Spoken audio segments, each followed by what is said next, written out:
Alors c'est le moment d'attaquer le plat de résistance, notre grande table ronde consacrée aux enjeux de mixité des métiers de la production et de la maintenance. Et comme annoncé dans mon introduction, la première partie de notre table ronde va mettre en lumière l'expérience de 3 femmes de terrain, des femmes opératrices, techniciennes d'atelier ou encore mécaniciennes.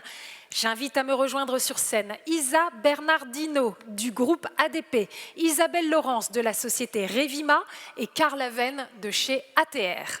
On peut les encourager. Installez-vous.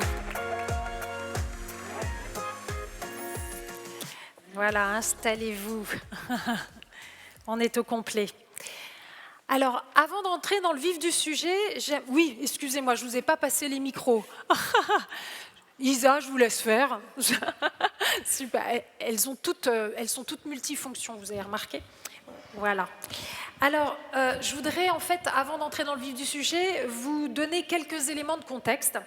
Amélie Lumeau a fait une introduction qui nous a permis vraiment de sentir les choses au niveau de l'atmosphère, etc. Et moi, je vais vraiment venir sur des données chiffrées, parce que je pense que c'est vraiment important et ça va souligner la nécessité dont Nicolas Gros nous parlait tout à l'heure.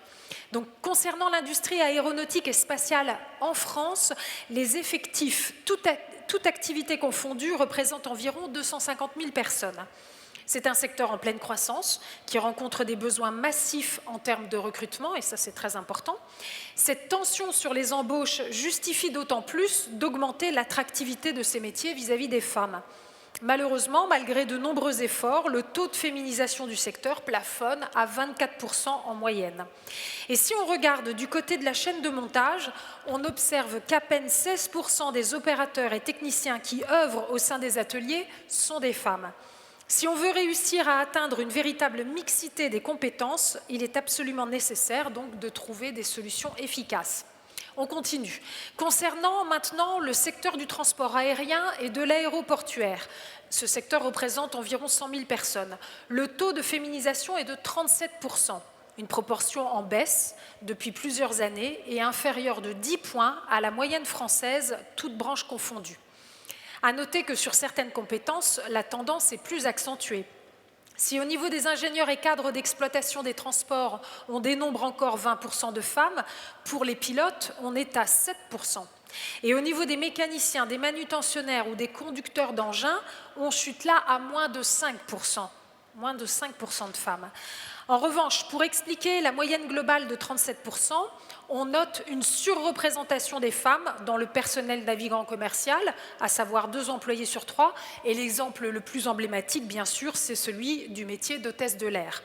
Sans surprise, les femmes sont très présentes sur les fonctions de service ou les fonctions de support, RH, comptabilité, les fonctions administratives, etc. Et il est à noter également que les femmes dans ces branches sont 2 fois plus concernées par le temps partiel que les hommes et légèrement plus par les CDD, donc les contrats à durée déterminée.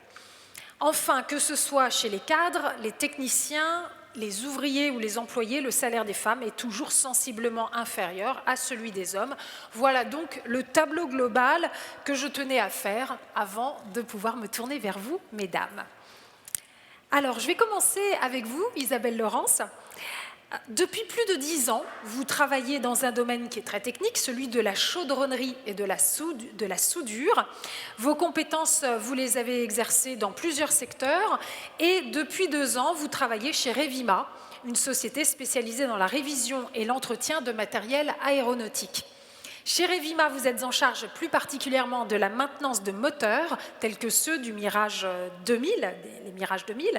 Et donc, peut-être en première question, pouvez-vous nous dire, Isabelle, en quoi consiste votre travail, ou peut-être même nous décrire une journée type? Alors, mon travail consiste à tout simplement réparer des pièces... J'aime beaucoup le tout simplement.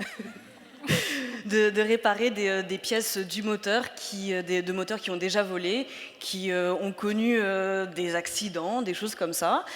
Et une journée type, c'est je prends en charge 1 ou 2 pièces ou des fois des dizaines de pièces.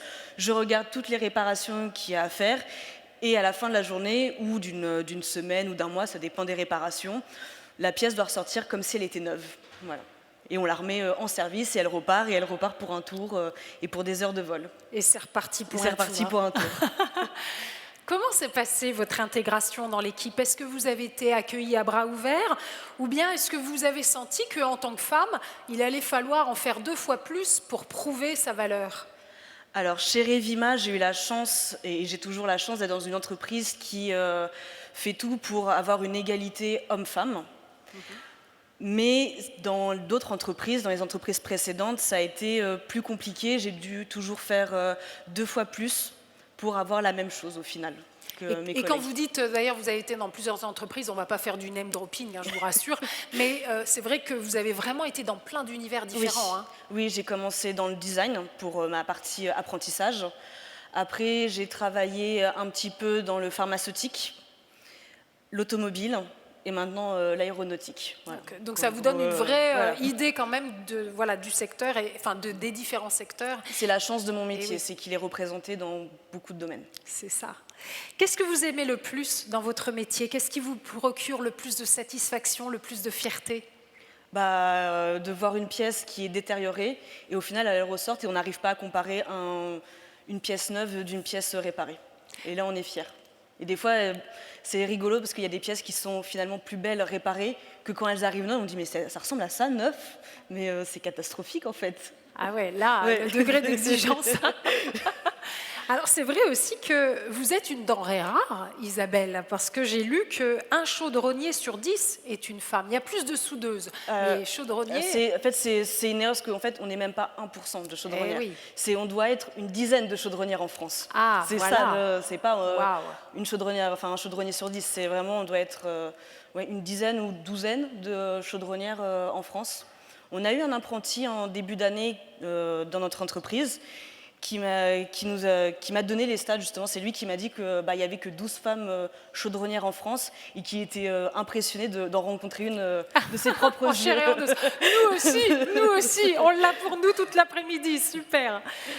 Est-ce que vous vous souvenez à quel moment vous avez compris que c'était la voie vers laquelle vous aviez envie de vous orienter?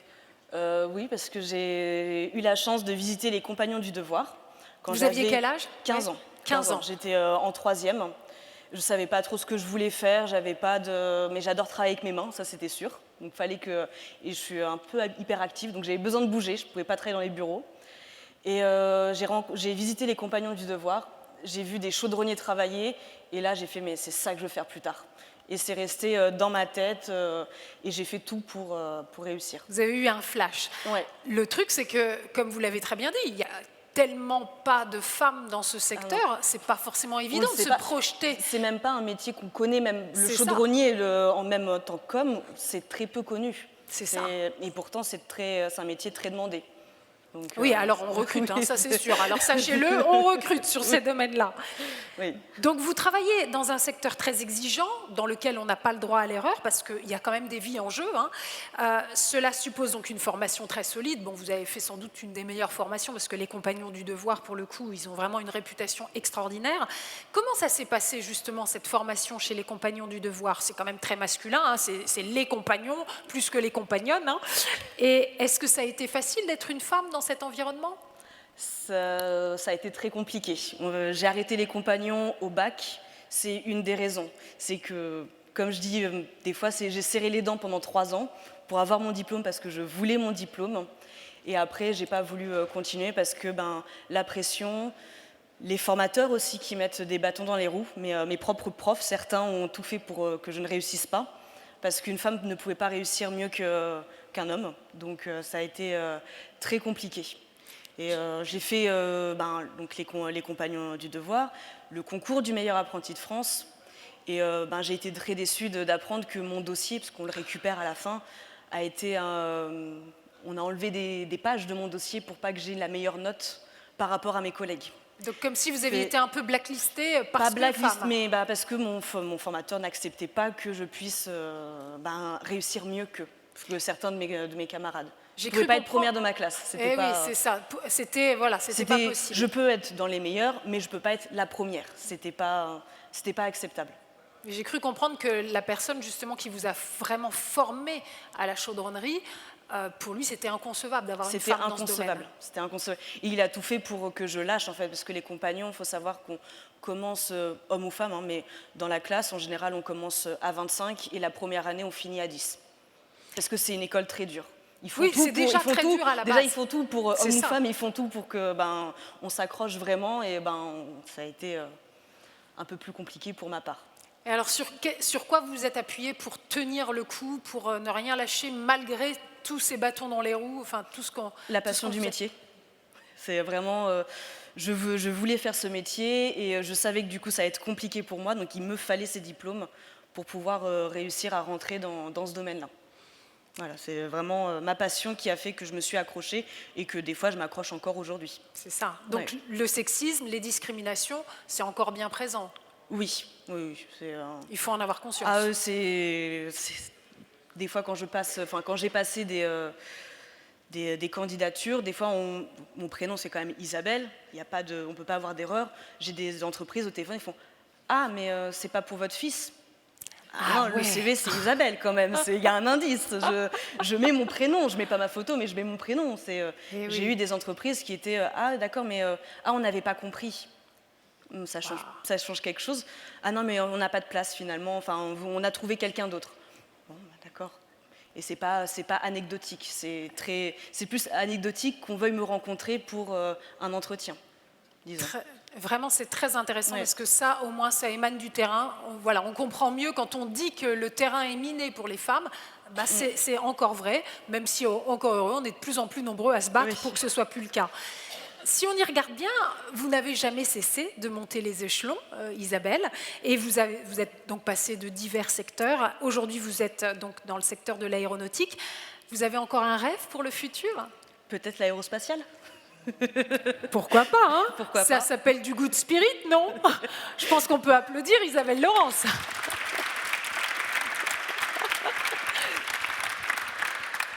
Faire des moteurs comme neufs qui vont nous emmener jusqu'à Jupiter.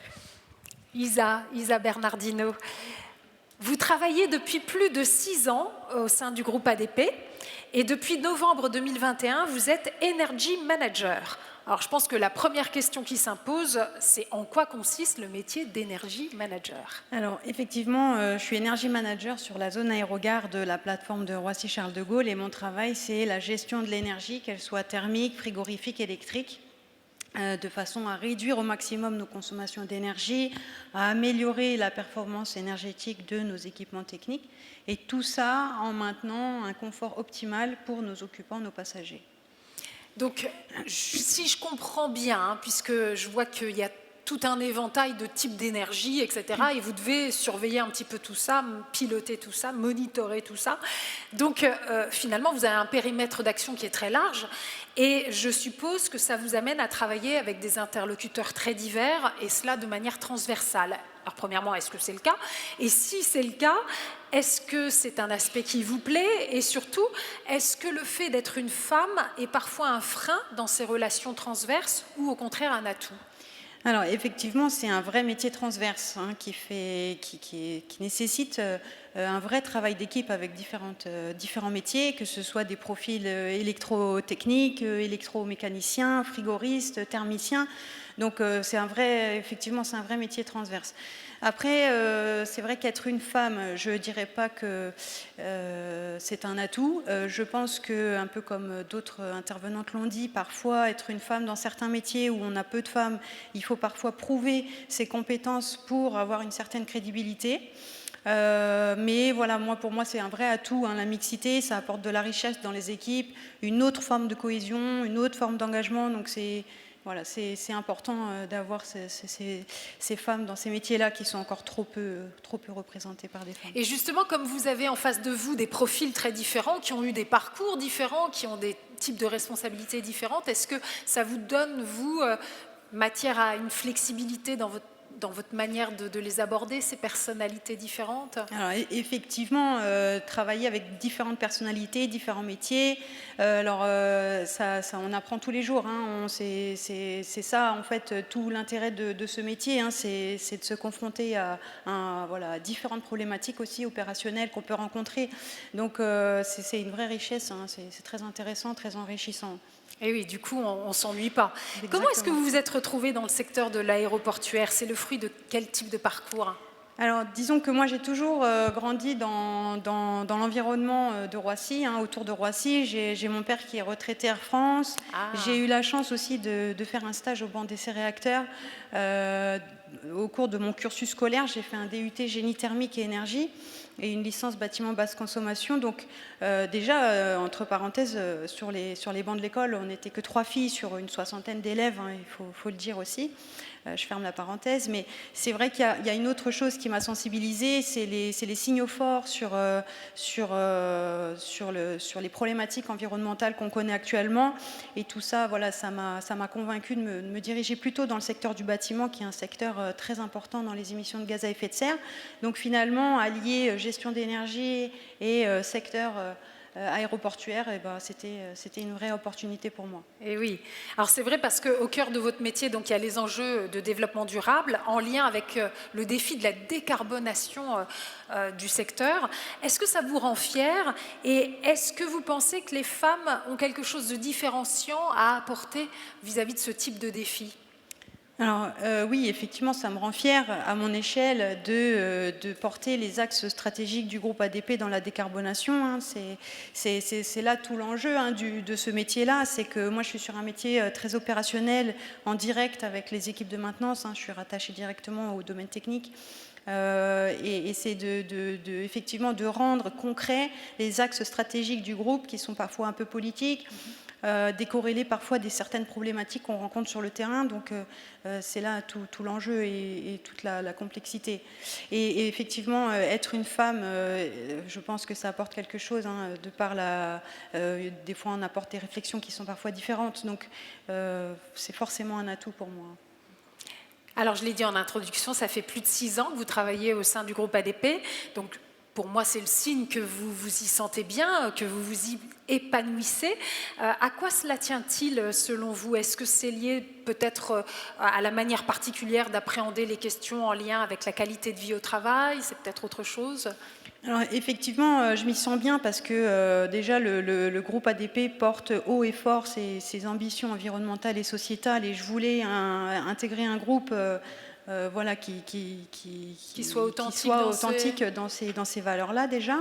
Et puis moi, depuis que je suis arrivée au groupe ADP en 2017 dans un atelier de maintenance, dans une activité fluide. Donc gérer la régulation des systèmes chauffage, ventilation, climatisation notamment. Et j'étais la seule femme. Aujourd'hui, on a encore très très peu de femmes, voire entre 1 et 2, hein, sur toutes les activités de maintenance de la zone aérogare, donc c'est toujours trop peu. Mais c'est vrai que j'ai toujours senti que le groupe ADP met tout en œuvre pour que les femmes puissent être accueillies de la meilleure façon. Voilà. Et du coup, selon vous, le secteur de l'aéroportuaire, au-delà même du groupe ADP, hein, simplement le secteur, est-ce que vous auriez des conseils à donner pour qu'il puisse vraiment s'améliorer en termes de féminisation? Alors oui, effectivement, moi, ce que j'ai envie de passer, le message le plus fort que j'ai envie de passer aujourd'hui, hein, c'est de mettre en lumière tous ces métiers qui ne sont pas suffisamment mis en lumière. Quand vous prenez l'avion, vous rencontrez des métiers qui sont donc plutôt les métiers de l'exploitation aéroportuaire. Mais par contre, les métiers de toute la maintenance aéroportuaire, qui sont plutôt en mode backstage, on ne les voit pas, on ne les connaît pas. Et je pense que c'est ça aussi qui fait qu'on a peu de femmes, peu de jeunes filles qui s'engagent dans ces métiers-là. C'est qu'elles ne peuvent pas s'identifier déjà parce qu'elles ne connaissent pas les métiers. Et on voit par exemple au travers des médias, hein, on a parfois des reportages sur des métiers aéroportuaires, sur des pilotes, sur des pompiers, voilà. Donc il y a pas mal de métiers comme ça qui sont mis en lumière, mais les métiers de la maintenance, on ne les voit pas. Et voilà, c'était le message que je voulais faire passer aujourd'hui. Je pense qu'il faut qu'on mette en lumière tous ces métiers-là, et si on arrive à mettre en lumière des femmes qui occupent des postes comme ça, comme on fait aujourd'hui, alors là, on est bon. Effectivement, cette invisibilisation, c'est très préjudiciable. Vous exercez donc sur Paris-Charles de Gaulle. En faisant mes recherches, j'ai lu sur votre profil LinkedIn qu'en tant que technicienne de maintenance, vous accomplissez chaque jour l'extraordinaire. C'est quoi l'extraordinaire pour vous, Isa? Alors, l'extraordinaire, du coup, ça fait référence à la campagne publicitaire du groupe ADP que le groupe a lancé il y a quelques mois, où effectivement, c'est de faire voler des gens. Et du coup, ce qui est un petit peu extraordinaire dans mon métier, c'est de réussir cette transition énergétique, c'est de construire un aéroport plus durable, plus responsable, mais tout en veillant à ce que lorsqu'un passager passe sur la plateforme, il puisse garder un moment qui soit agréable, privilégié. Voilà. Privilégié. Je pense qu'on peut applaudir Isa Bernardino.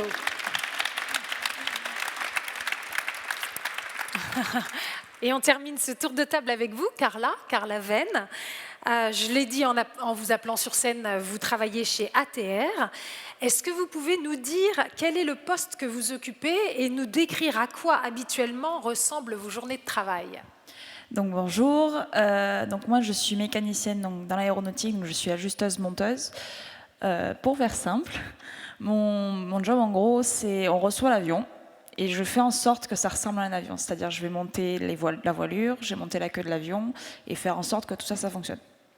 Donc en faisant les jonctions des systèmes, des commandes de vol, tout ce qu'un pilote a besoin pour piloter, je le monte. Et après, pour une journée type, donc quand on arrive sur poste, donc faut savoir qu'on est en double équipe, là où je travaille, donc on a une équipe de jour et une équipe de nuit. Donc on a d'abord ce qu'on appelle une réunion SQCDP, donc sécurité, qualité, coût, délai et personnel. On fait un peu le débrief de ce qui s'est passé entre les deux équipes, s'il y a quelque chose à faire ou le travail à faire. Le chef nous distribue tout ça, on fait notre travail et ensuite, pour la fin de journée, on fait une sorte de briefing, entre guillemets, avec l'autre chef d'équipe de la seconde équipe et c'est comme ça tous les jours. Et c'est comme ça tous les jours. Alors j'aime bien parce que vous avez dit pour faire simple. En regardant, j'ai essayé de comprendre, hein, mais si j'ai bien compris, vous travaillez donc sur la structure avec du perçage, de l'ajustage, la jonction des systèmes avions, donc tuyauterie, carburant, hydraulique, drainage, même les commandes de vol. Donc pour faire simple, il y a quand même beaucoup de choses derrière. Il y a beaucoup de choses, mais au début ça peut paraître impressionnant, mais c'est vrai que quand on a l'habitude, c'est mon quotidien, c'est limite normal. On a bien compris votre normalité à vous. En tout cas, on le comprend aussi, donc chaque jour revient au premier plan les questions de sécurité. Oui. Est-ce que je me trompe si je dis que cela exige de vous une grande rigueur et que donc vous devez en permanence rechercher l'excellence du geste? Et donc, est-ce que ça génère peut-être chez vous du stress ou c'est plutôt du stress ou plutôt de la fierté finalement? Pour moi, il y a les deux, parce que il y a le stress bien évidemment. Ce qu'on dit souvent, c'est qu'on fait des avions qui volent. Ça peut paraître drôle de dire ça, mais dans le sens où il y a des vies humaines qui sont en jeu. Et on ne peut pas se permettre de faire la moindre erreur. Un avion, c'est pas comme une voiture, ça ne s'arrête pas sur le côté en l'air. Si ça tombe, ça tombe. Et généralement, c'est assez dramatique. Donc il y a ce côté-là un peu de stress, entre guillemets. Avec l'habitude, un bon stress, quoi. Un bon stress, exactement.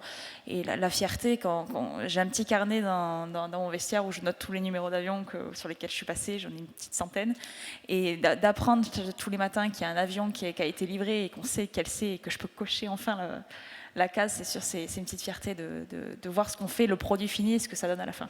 Extra. Alors on l'entend à votre voix, hein, vous êtes vous aussi une passionnée par votre métier.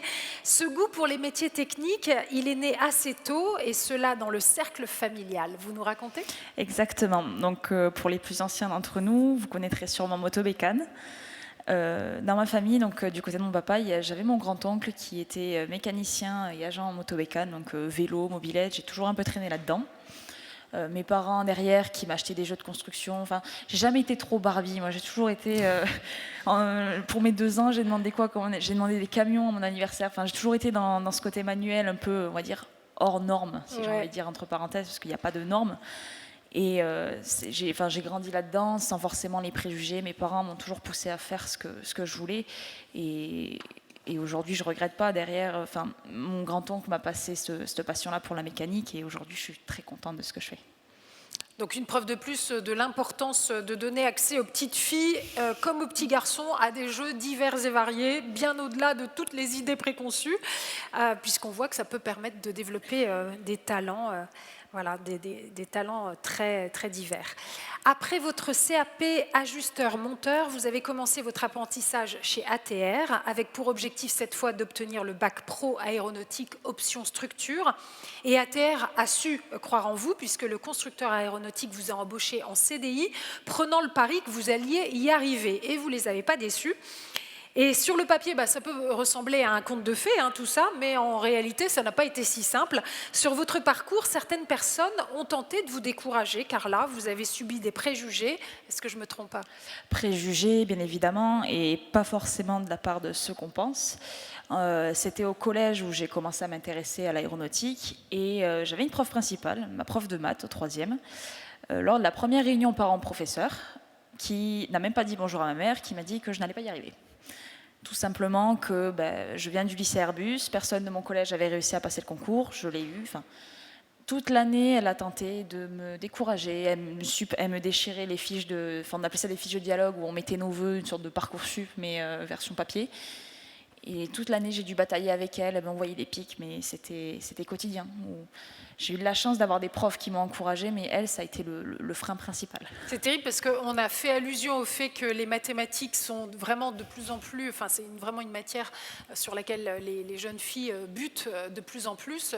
Ça ne va pas du tout dans le bon sens, et là, c'est une prof de maths qui essaye de vous décourager. C'est surtout qu'elle voulait m'envoyer en général et non en filière professionnelle, et je ne voulais pas aller en filière générale. Je savais ce que je voulais faire. Et c'était vous ne vouliez pas être dans un bureau? Ouais, surtout pas. Du moins, c'est pas mon truc. Voilà. Alors, vous avez donc réussi finalement à surmonter tous ces obstacles pour réussir à embrasser le métier dont vous rêviez. Le sexisme, la misogynie, ça reste encore une réalité sur le lieu de travail? Oui. Après, faut savoir, je suis rentrée en stage à ATR en 2016. Le sexisme de 2016 et ce que j'ai subi et ce qui est aujourd'hui, c'est complètement différent. À l'époque, une femme en bleu, les mains dans le cambouis, on peut dire ça comme ça, c'était imaginaire. J'étais là, on était sur la chaîne où j'étais, on était peut-être 2, et encore aujourd'hui, ça va. Mais j'étais vraiment toute seule, j'avais pas une bonne épaule pour ce qui m'appuyait. C'était compliqué. Puis il y avait ceux qui sont un peu durs d'oreille, les femmes, c'est à la cuisine. J'ai déjà eu ce genre de remarques. Et il y a ce problème d'ego de certains qui sont en majorité, donc là en l'occurrence c'est les hommes, qui ont un problème de voir une minorité, les femmes, avoir autant de compétences qu'eux et même y arriver un peu mieux, voire même plus. Et oui, donc les égos, effectivement. Donc malgré tout, ça évolue, et notamment le caractère générationnel. On voit qu'il y a une nouvelle génération de jeunes hommes qui ont l'air plus ouverts d'esprit. La jeunesse, c'est-à-dire que j'ai 22 ans, il y en a des même encore plus jeunes qui sont arrivés, et ce vent d'air frais qui arrive avec tous les mouvements qui vont avec. Il y a par exemple le mouvement MeToo qui prend beaucoup d'ampleur. Mes ressources humaines font en sorte qu'il n'y ait plus de ce problème-là d'harcèlement, et ils savent maintenant que toutes ces personnes qui tentent de braver l'interdit, si on peut dire ça comme ça, savent que derrière il y aura des sanctions, et qu'il faut. Donc ça, c'est énorme, que les RH, maintenant, il y a une tolérance zéro. Il y a une tolérance zéro. Intransigeant. Voilà. C'est zéro. Le moindre remarque, maintenant, ils savent qu'ils peuvent être remerciés. Ça, c'est très important. Ce qui est fou, c'est qu'en plus, les profils de femmes dans ce secteur sont de plus en plus recherchés. Pourquoi, selon vous, Carla, qu'est-ce qui fait que les femmes sont recherchées dans ces métiers techniques ? On dit souvent qu'on est un peu plus délicate, on est moins bourrine. Je dis ça entre parenthèses. Ne le prenez pas mal, messieurs. Oui, parce que je dis ça entre parenthèses, parce qu'il en faut aussi un peu, mais le profil des femmes est recherché parce qu'on est plus minutieuse, on a ce petit truc en plus, il y a... On va faire attention. Je ne dis pas que les hommes, ils ne sont pas comme ça non plus. Mais il y a ce côté-là, et c'est très recherché par les employeurs. Le fait qu'il y ait une mixité aussi, en tout cas au sein des postes où je peux être, il y a quand même cette notion de respect qui est là et qui est très importante et qui est vachement recherchée. D'ailleurs, je crois que vous aussi, parfois avoir des petites mains, ça peut aider. Oui, il y a une de mes pièces où je suis la seule à pouvoir le faire parce que je suis la seule à avoir les mains qui passent et les bras qui passent. Parce que faut des petites mains, donc voilà. Alors, puisqu'on parle de petites, parce que tout à l'heure, on avait Élodie Bruno qui était trop petite pour être pilote de chasse. Il se trouve, vous, Carla, que vous n'êtes pas bien grande non plus. Pas bien grande non plus, ouais. Vous faites 1m59. Et en fait, là aussi, c'est très important de voir quand l'employeur vraiment est déterminé et volontarise dans sa façon d'accueillir, puisque pour vous, votre taille n'était pas évidente par rapport à votre poste. Et en fait, ils ont adapté de manière très concrète votre poste par rapport à votre taille. Donc voilà, je pense que c'est plein de choses comme ça qui font la différence. Est-ce que vous avez conscience, Carla, d'être vous aussi, tout comme Isa et comme Isabelle, un rôle modèle? Est-ce important pour vous d'inspirer, d'encourager d'autres jeunes filles, d'autres jeunes femmes autour de vous? Bien sûr, parce que je viens aussi d'un petit coin un peu perdu du sud de la France et j'avais pas forcément, j'avais personne qui pouvait m'initier à ce qu'étaient les métiers de l'aéronautique. Quand je vois qu'à mon collège, le panneau des portes ouvertes du lycée Airbus, c'était même plus petit que ça, j'avais rien du tout. Le fait qu'il y ait ce genre d'association, ce genre de meeting, ça peut déjà créer des voies, des futures voies professionnelles, et ça peut motiver certaines à faire quelque chose qu'elles n'avaient pas pensé déjà dès le début. Elles sont formidables, non? On peut applaudir Carla Venn, Isabelle Laurence et Isa Bernardino. Merci beaucoup. Merci beaucoup.